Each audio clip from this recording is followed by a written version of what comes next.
Hello, brothers and sisters. I apologize about the lighting ahead of time. I prefer to do the videos in the daytime, but I feel inspired to do a video right now, and I don't want to miss out on the moment. So, without further ado, I'm bringing something very significant to you, something of considerable value. Let's get straight to it. Now, earlier today on the community tab, I posted something from one of my favorite books called Power versus Force by David R. Hawkins.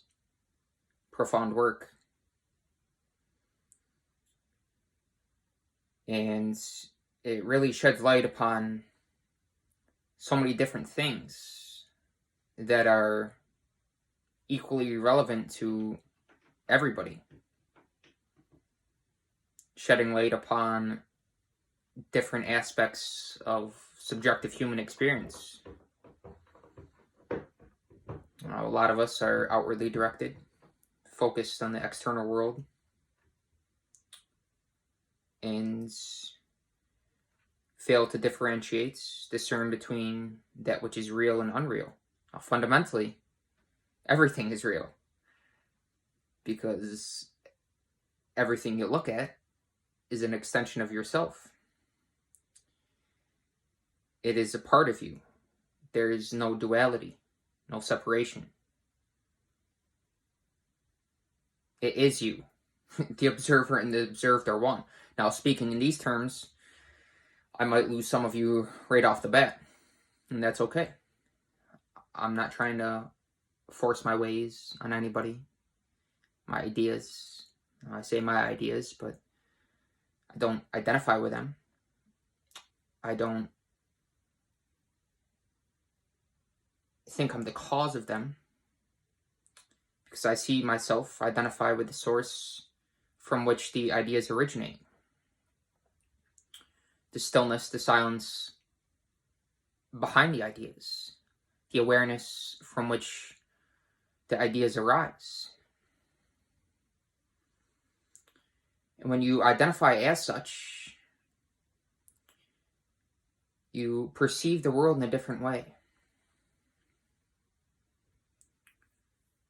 Now, before I get off on a tangent, because I can have a tendency to do that, a lot of ideas, like earlier today on the post on the community tab, said nature is multidimensional, so is subjective human experience,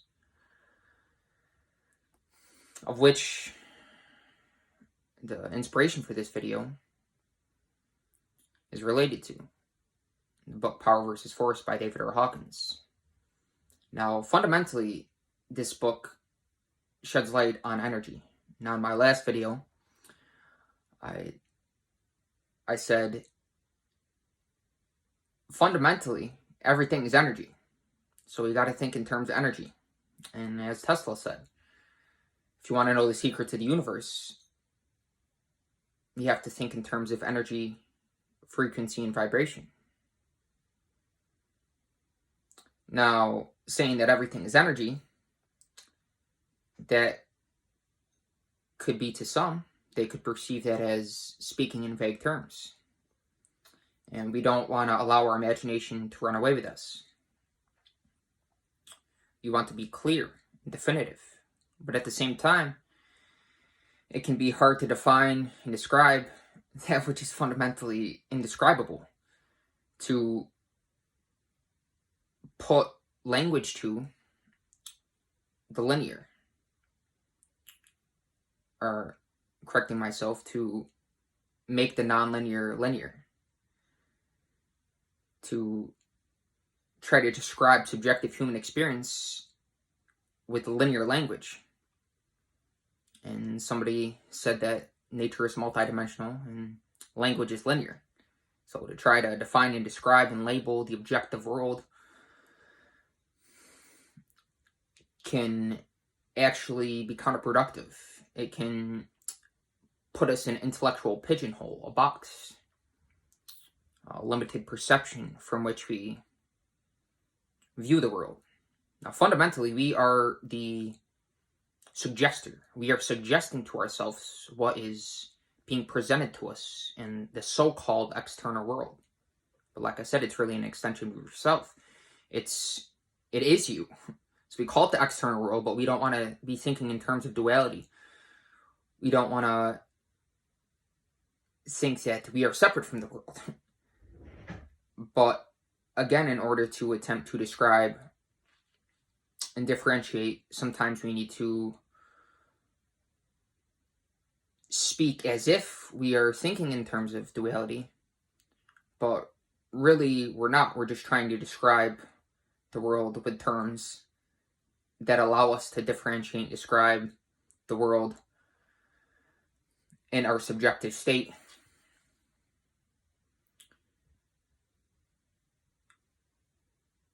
So, looping back to what I was saying, Power versus Force by David R. Hawkins. Very powerful book. And from the bottom of my heart, I recommend it to everybody. For anybody who values my opinion. It's just that, right? It's an opinion. So take it for what it is. I'm definitely not trying to force anything upon you. But it has been considerably valuable for me. And I recognize the profound truth in it.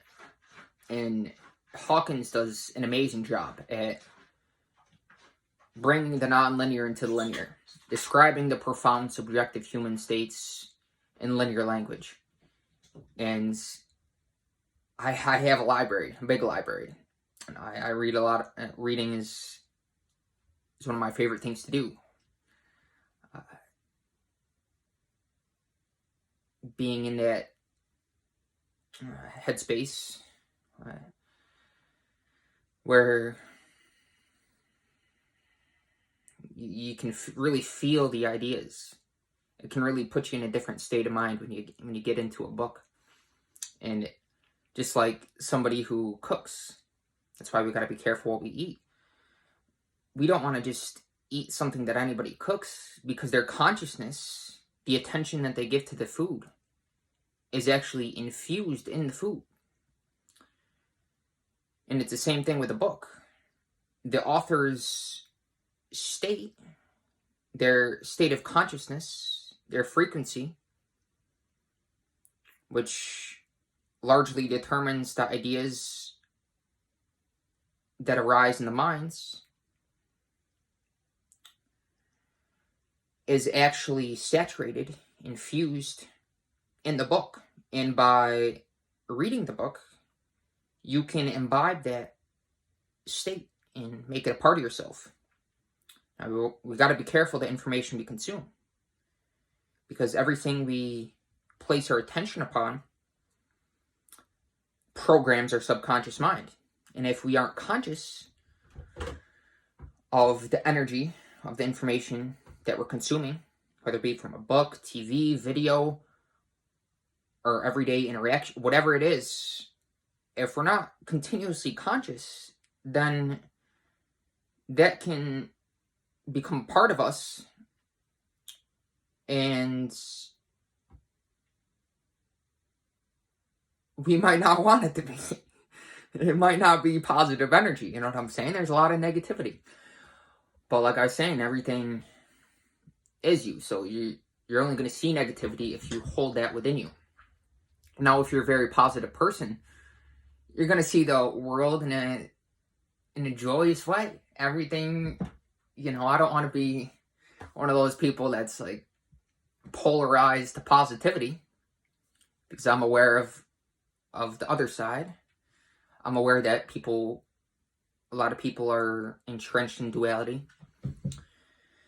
So it's one of those things to describe the subjective human experiences. We have to almost come down from certain states and into the realm of mind, into the linear world, so that we can try to describe it to people who may not be there yet, and we're all at different parts along the journey. That's okay. We're all right where we need to be. That's a belief we all need to affirm. First of all, every single one of us, no matter where we are, no matter what kind of energy we're emanating, what kind of frequency you're vibrating at, we're all right where we need to be. We're whole and complete right now. God is always with us. Now, there's a lot of stigmas surrounding that word, so we don't want to, again, let our imagination run away with us, get lost in concepts, in a box, a matrix, the mob mentality. But we really want to try to understand that it is an experience that we behold within us, and thus in the outer world as well. On the post that I mentioned earlier today, it says that the kingdom of heaven is within you. It's what all spiritual teachers try to convey. And we all have different ways of doing it. Although all of us are deeply connected on a spiritual level, there's still in the linear realm that element of individuality, which can, again, allow people to think in terms of duality. But we really want to understand that everything is connected. There is no separation. That's the main illusion that keep people trapped in that box, thinking themselves as separate from the world. And even right now, as I speak, I don't think that I'm the thinker. I see myself as the awareness in back of the thoughts. Even as I'm speaking these words, it's arising automatically. It's not something was thought about beforehand. And like I said, I was inspired to make this video because I feel myself in this state, and I want to share this with you. Because it's not even so much the words that we think, or the words that we say, but the place from which they arise within us, the state that we're in when they show up in our awareness. We are that awareness. That is our true identity. In back of the thoughts. So that's where meditation can be vitally important. To really sit down with ourselves and enter into that still state where there's no distractions, and really just allow the thoughts to surface so we can observe them.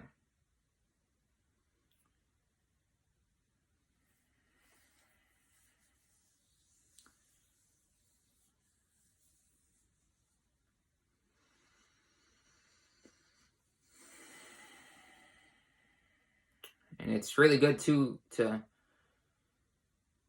take a deep breath consciously. Even be perpetually aware of the breath. We can do that even amidst activity. We can,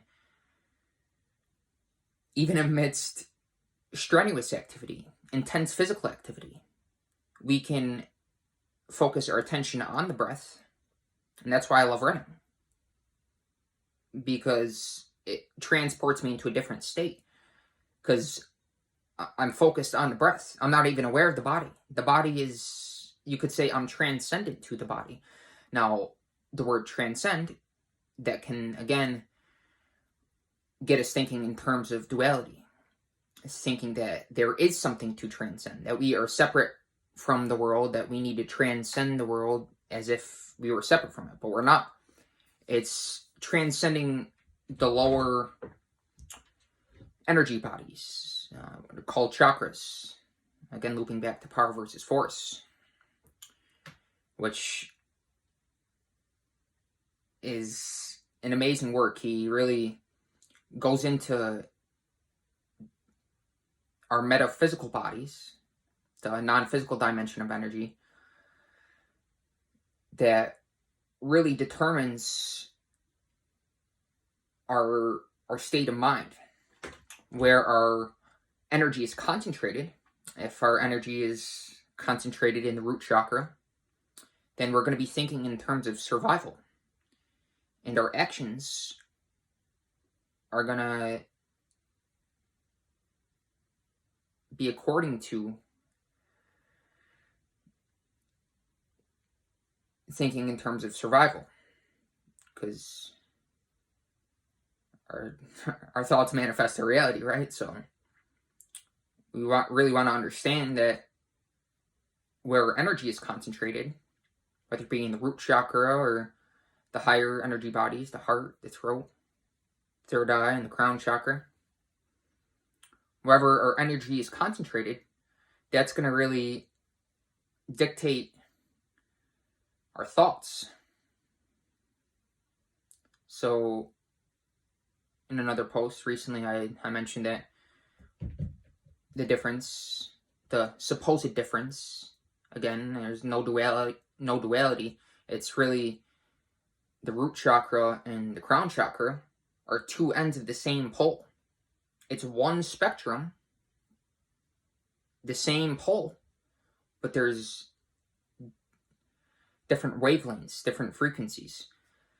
And depending on where we're at along the spectrum is going to determine our state of mind, our subjective experience, how we interpret the world and everything in it, and how we relate to the world and think about ourselves. It determines whether we see ourselves as separate or if we see ourselves as one with everything, is deeply connected with everything. And it's not something that we're necessarily consciously thinking about. I'm connected with the world. We're not going through the world constantly thinking I'm connected. It's a feeling. It's something that you sense. When you look into somebody else's eyes, you can really feel that you're one with them. And they're not separate from you. This living entity right now talking to you is actually an extension of you. The cat that is making noise in the background. I look into her eyes and I actually feel that I am her. I am one with her. It's again, I probably already lost a lot of it by this point, but yeah, it's getting up there in time, and I really just felt inspired to make a video.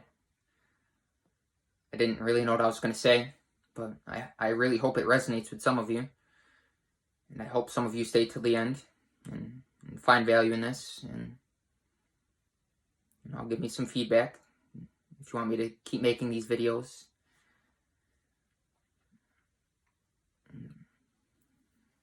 Blessings and peace to all of you. And it's about that time, Christmas, right?